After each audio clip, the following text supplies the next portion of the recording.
Welcome to the Fast Leader Podcast, where we explore convenient yet effective shortcuts that will help you get ahead and move forward faster by becoming a better leader. And now, here's your host, customer and employee engagement expert, and certified emotional intelligence practitioner, Jim Rembach. Call Center Coach develops and unites the next generation of call center leaders.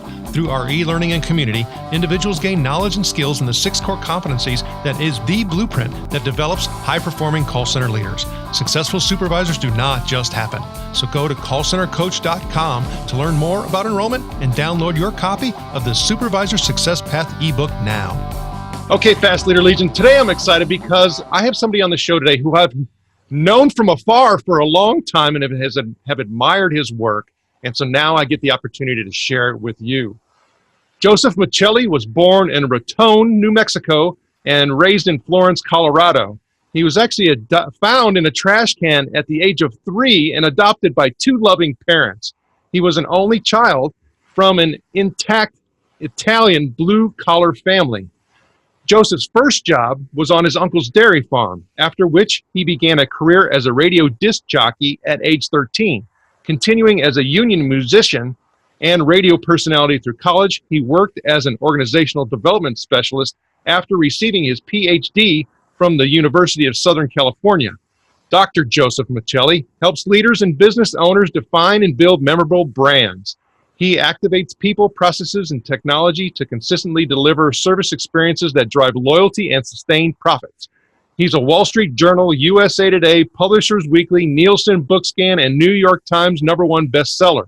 His latest book is Driven to Delight, delivering world-class customer experience the Mercedes-Benz way. Joseph's other titles include Leading the Starbucks Way, The Zappos Experience, Prescription for Excellence, The Starbucks Experience, and The New Gold Standard, and When Fish Fly, not fry, fly. Having journeyed with a close family member through a 6-year battle with breast cancer, Dr. Michelli is committed to social causes associated with curing cancer, as well as abating world hunger. He believes his greatest legacy is his 2 adult children's kindness towards others and their servant hearts. Joseph currently lives in St. Petersburg, Florida. Joseph Michelli, are you ready to help us get over the hump?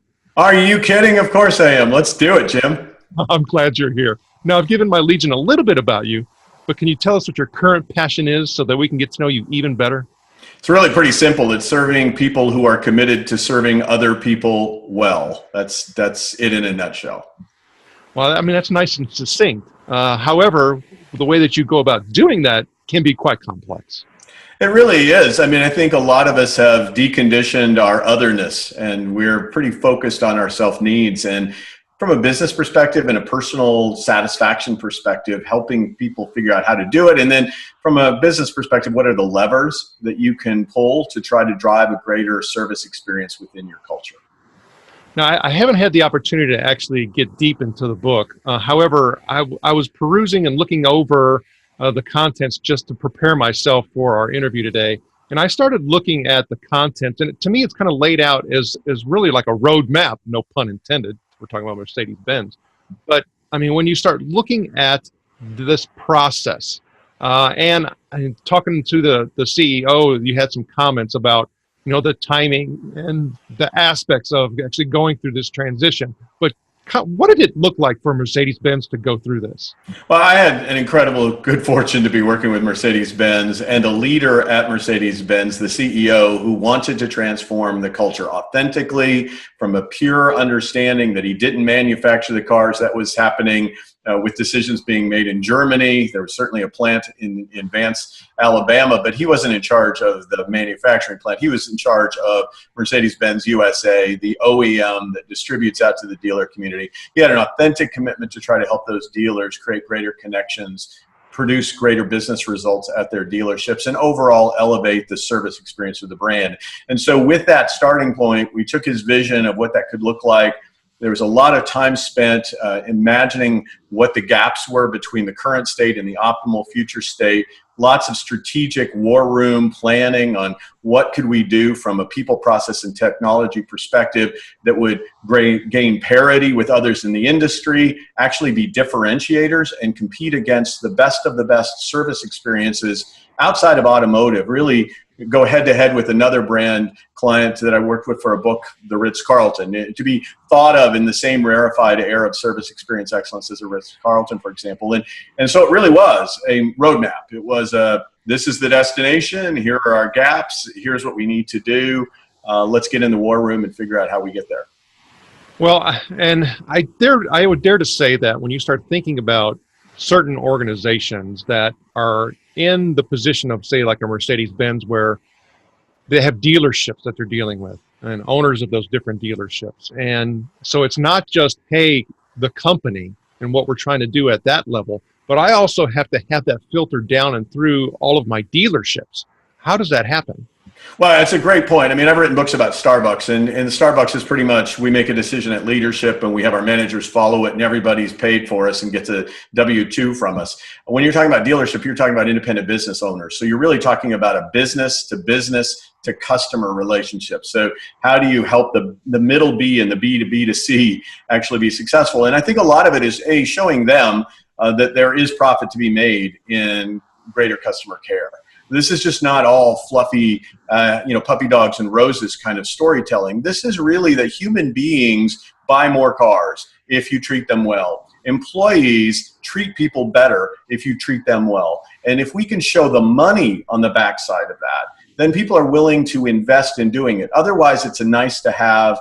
It's something you'd like to be known for, but it's not something you'll put the work into to make happen in your business. And I think one of the great successes was not only selling them on the vision, but being able to demonstrate the financial upside of doing so, and even adjusting incentives and compensation within the ecosystem so that dealers that did it well got more compensation than dealers who treated customers poorly.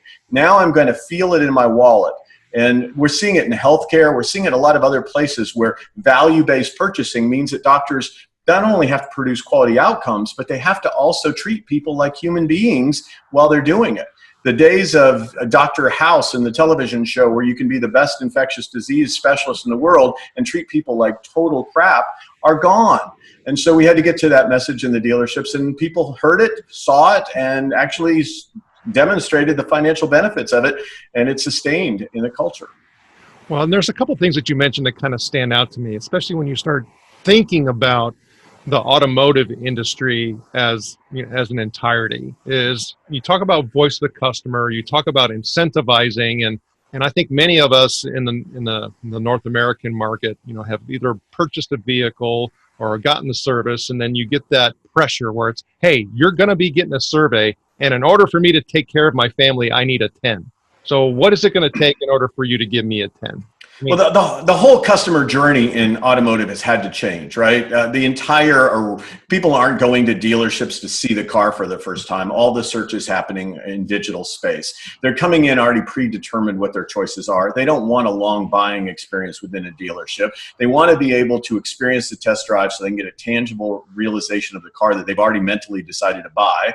They've now done that as quickly as possible. They don't want to negotiate or hassle. There's plenty of options online where I can have transparency in pricing. Let's get through all of that. Let's also do away with anything that's going to cause me to feel like you're baiting me or incentivizing me, or your family won't eat unless I get a 10. That's over. And I think that brands that figure that out are going to be sustainable. Those who are holding on to legacy service delivery models that work for them but not for the consumer in every sector of our world are going to perish ultimately. That's a very interesting point. Now, last year I had the opportunity to be at a startup incubator program in Silicon Valley. And there was a gentleman that was there that was in the automotive industry who, talking about that whole, brand and automotive experience, he started talking about how even when we start thinking in context of shared rides and things like that, that it's quite possible that within the next 10 years, people won't even own cars. And I'm like, really? It just seems kind of far-fetched and hard to believe. But when you start thinking about a brand that is facing that possibility of disruption, how can they actually make sure that they're on the front end of that instead of the back end? I think that there's pretty good literature in urban environments. That trend is likely to happen in the foreseeable future. I think in rural environments, there's still some suggestion that the automobile plays a very important role and ride sharing is probably not the solution yet there. That said, I think in those industries, you have to be very future backward thinking in the customer experience design you're creating. So it's not enough to just look at your current customer journey, do customer journey mapping, look at that journey, and then identify pain points and ways to iteratively improve it. You have to think about, where's the customer going to be in the future? What is technology predicting, and what do we need to do given the predictions of the exponential growth of technology? Because if you don't, and you only incrementally grow your business, there's going to be a huge gap between what technology can do and what you're growing at. That gap is the disruption space, and it's really where you should be thinking. So it's specific to the automobile industry. I think it's a nightmare. But I do think you have to be thinking about, well, maybe we get involved in sourcing those shared companies as opposed to going direct to consumer. Yeah, that's an interesting point. Now, I had another guest on the show, Michael Gale. He wrote the book called The Digital Helix, and he talks about how journey mapping, and he was on the front end of the journey mapping, I guess she's called process, or, being able to do all of that. But, he talked about journey mapping being dead. It's over because of some of the things that, you kind of alluded to, meaning that when we talk about the process piece and we talk about the journey, sometimes I could be so involved with my process and that type of thinking that I don't see what's going on outside of that process component. So how do you make sure that an organization doesn't get so absorbed that they miss those things that are going on in the ecosystem? So I believe it's not dead. I think if you do it by itself, it may be dead. But even doing it by itself is better than what a lot of organizations do right now, which is never consider the perspective of the customer when they're designing the overall flow of their business. So for me, journey mapping is a step up from a time when we drug our knuckles in the cave and said it's all about us and it has nothing to do with the customer, and the customer will endure our process. So stepping up to journey mapping gets you into empathy of the customer experience, which is very valuable. It also enables your team to start iteratively making improvements, particularly around pain points, elevating peak moments, and elevating recency experiences. If you do those things and celebrate victories, you get some lift out of journey mapping.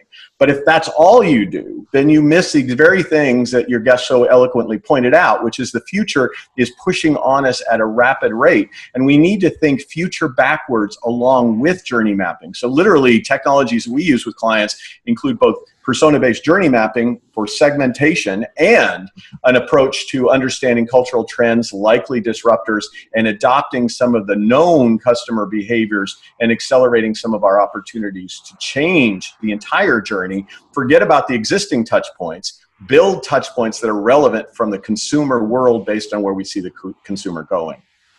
Okay, so as you were talking, I started thinking about what we've heard heard quite often about that inside out and outside in type of view, is that you have to have both.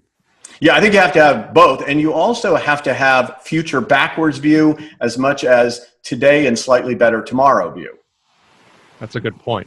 Okay, so Steve Cannon in the book had mentioned something about him receiving a benefit in order to be able to go through this transition. And he was talking about the work that came previously. And so when you start looking at this transition process, give me an idea of the length of it. His goal was a 4-year transformation. They are just overachievers at Mercedes-Benz. Their tagline is best or nothing. And when they go for something full on, they go for it full on. So they did probably about 2.5 years in, they had done a very significant amount of this transformation. And we're just kind of riding out the coattails of what they needed to do. Prior to that, he had had some benefits of a very positive employee culture. A lot of work had been done on employee engagement. And he had a really beautiful physical plant. Most of the dealerships had upgraded the overall aesthetics of their dealership. So that was all foundational, but then he had to activate people to elevate the experience to meet the level of the engineering of the cars. Okay, so you had mentioned something about, that whole forward thinking component, and then you also talked about now they're riding some of the coattails, but we know they can't do that for long, right? That's when you have to disrupt again. Oh, absolutely. Yeah. I mean, there's plenty of curves out there that show that most companies fail to invest when they start becoming complacent. If you look at economic projection curves. So I think it's Handy's curve is one of the big ones. But, I think you often fail at your complacency moments. So, yeah, success is hard, but sustaining success is harder. Okay, so I've gotten a couple different opinions from different folks. However, when you start thinking about, like we had mentioned in your bio, you talk about people, process, technology, all of those things. What's the most challenging of all? Well, people are the ones that let you down. I mean, that's where their brand falls apart. If you look at most of the complaints that customers have, it's going to be through your people. So not sustaining your focus and selection, onboarding, training, that's a big one for most companies. They get that up. The other one that's really hard is figuring out which technology. Like, of all the things I could invest in, which should I invest in, and where should I double down? And I think the last one I'll say is just killing your darlings in any of those areas. Getting too in love with any one set of processes, for example, and not being willing to pivot off of them when you see the marketplace changing. So when you're talking about that, I started thinking about that whole organizational structure component. And what I've seen oftentimes is that organizations will thin themselves out so much that you have too many, just say, key people looking at, so many different things. And it goes back into that whole multitasking, I can't do all of these things component. So how have you helped organizations make sure that they are keeping different eyes on all of those things? Well, I think it does oftentimes require somebody from outside to do it, because you can convince yourself of anything inside of the system, right? And it does take a voice outside to ask those hard questions of, are you sure? How certain are you? What would happen if? Let's play out this war game scenario where you get restricted in your ability to do X, Y, or Z. Now, tell me how you're going to adapt given the current employee structure that you have. So I think, we can best case it all the time and reduce staff.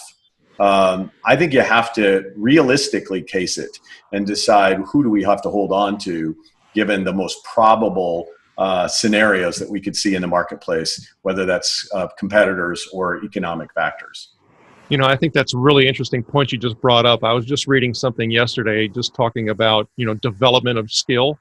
And when you start looking at, getting people to actually invest in developing and training their skills. I mean, it's like one of the biggest chores that is for organizations, is that they get so stuck with, hey, I've got to do this, I've got to do that they don't think of, I have to work on me in order for me to be able to bring more value.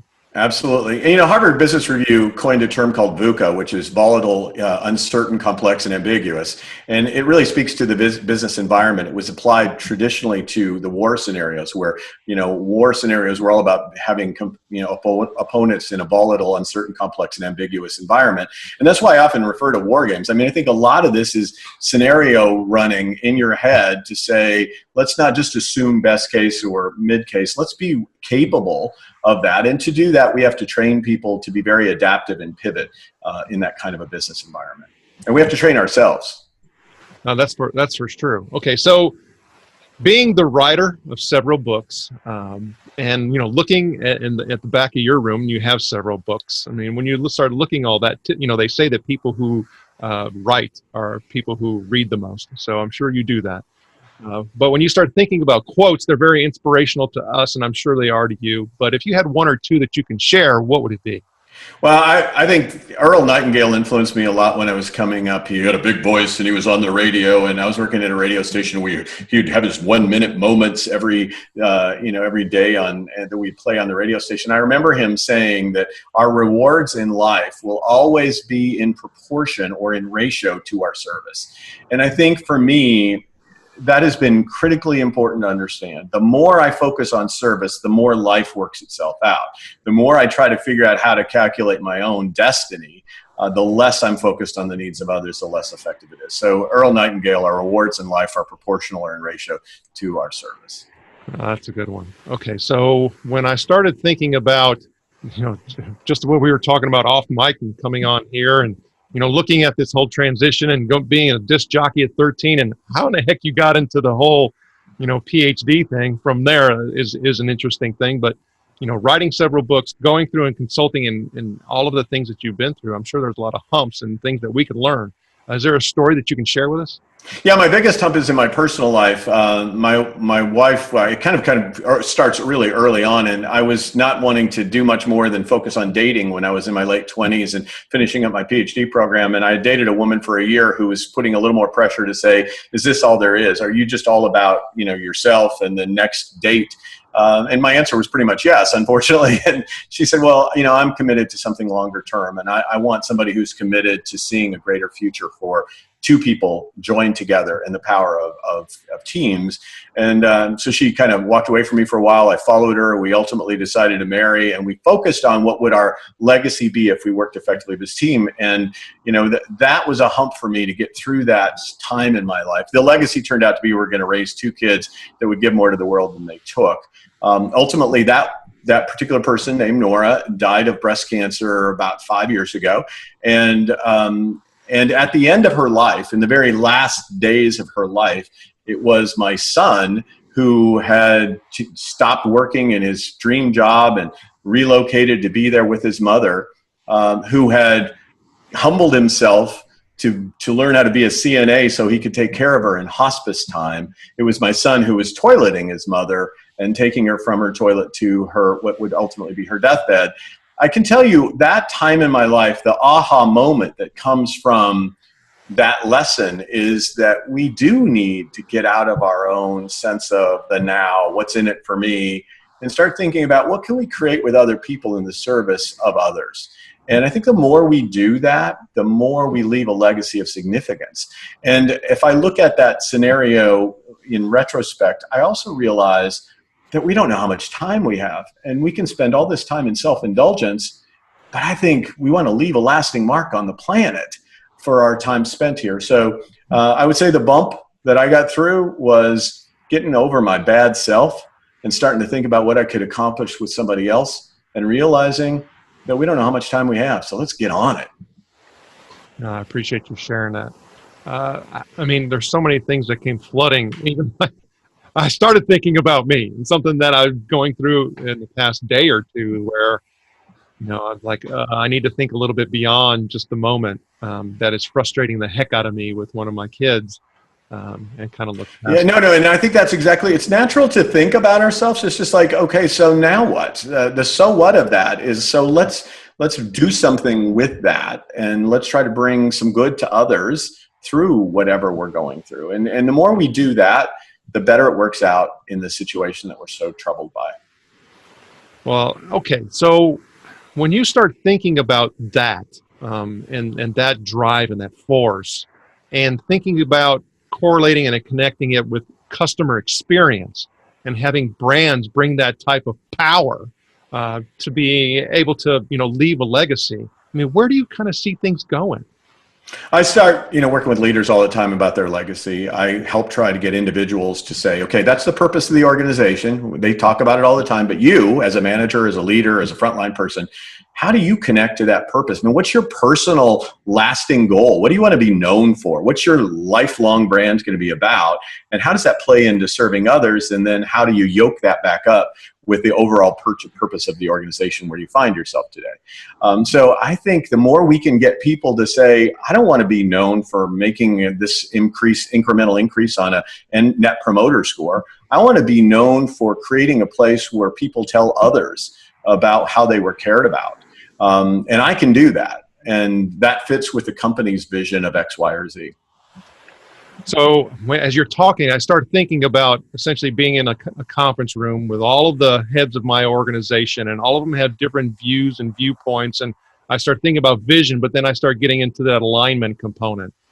I mean, how well, or what kind of humps, talking about getting over, that do you see organizations have to go through to get that kind of consensus? Because it has to be a consensus. If you mentioned the word before we came on mic, all in, that Mercedes-Benz at the top level, they were all into this transformation. How do you get that? Yeah, I think that you really do have to have that honest discussion about, is this who you want to be, or are you just going to do this? Because if you are not going to be this, if this is not part of your essence, a part of your self-purpose, then really you'd be better off going to some place where your self-purpose could be expressed. And it would be better for that organization and better for you And no hard feelings here. We celebrate you. We consider that great insight, and we'll help you do it. It's a willingness to do that, and a willingness to have the conversations, and a willingness to say, how will we see it in your behavior? You say it with your mouth. Where are your feet going to be? What are your actions going to be? Okay, so as you were saying it, I started thinking about being proactive with it so that you can do it with dignity. Because if it's not proactive, it's not going to be done with dignity. Yeah, no, it's not about beating people up because they were in a fit and they're not living the dream of your company, and they're not showing their passion for purpose. So it's really helping them realize that their purpose might not be aligned with yours, and there's no hard feelings. There's a lot of different places to work in America. I mean, Nike has a kind of competitive purpose. I wouldn't work well there. I mean, it's just not my thing to dominate and win. But for somebody who it is, they're not probably on my team, right? And I'm good with that. If somebody were on my team and we were having this discussion about alignment and all in, and they were really wanting to take out a competitor, I'd be saying, look, please find that company where your soul will sing. It's not going to be here. That's a good point. Okay, so we're talking. We're not going to name it, but you talked about working on another book and that coming out in a few months or so. I'll tell you the company. I just can't name the book because we don't have a title yet. But the company is Airbnb. It's kind of the antithesis of what I did with Ritz-Carlton, where we're talking about the premier traditional hotel chain. And then we're going to be writing about the alternative technology disruptor, and an attempt to again create a branded experience through a completely uncontrolled set of hosts. It's a totally different dynamic, right? Because they own nothing. Yeah, and yet you're trying to influence a experience that holds together around belong anywhere. Okay, so you have that. You have other consulting projects, speaking and things like that, but when you look at all the things that you have on your plate, what's one goal? Oh my gosh, I think it's really pretty simple. I want people to figure out how to improve the world of service. That's it. It's really simple. How do I make sure that it's easier, better, faster, kinder, more memorable than it was the last time you tried to serve a customer?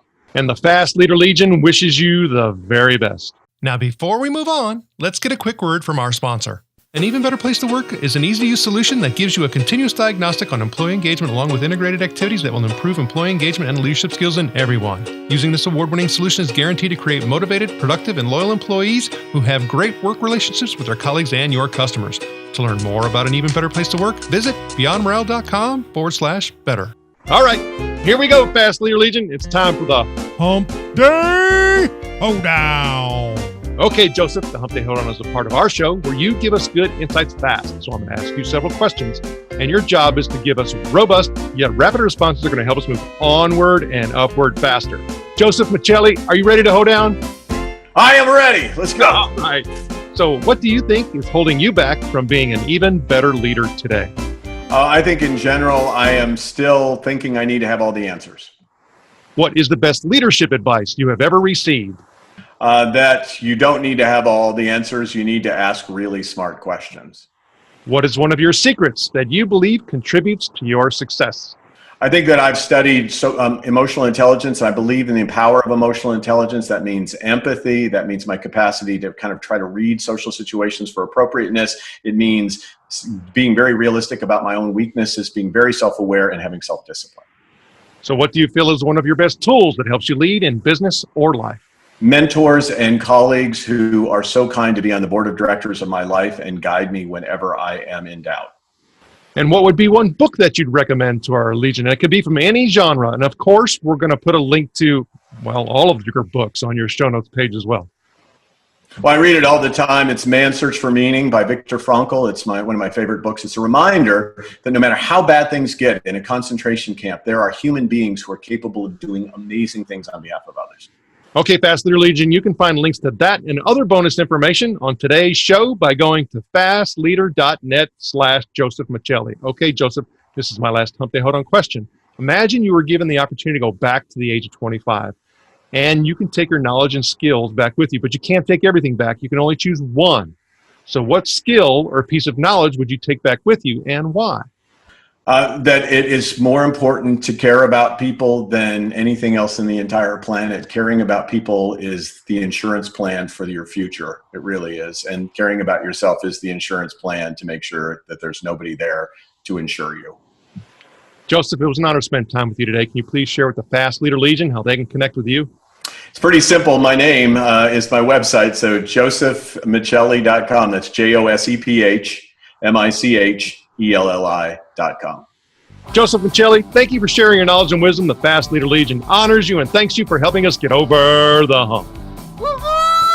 Thank you for joining me on the Fast Leader Show today. For recaps, links from every show, special offers, and access to download and subscribe, if you haven't already, head on over to fastleader.net so we can help you move onward and upward faster.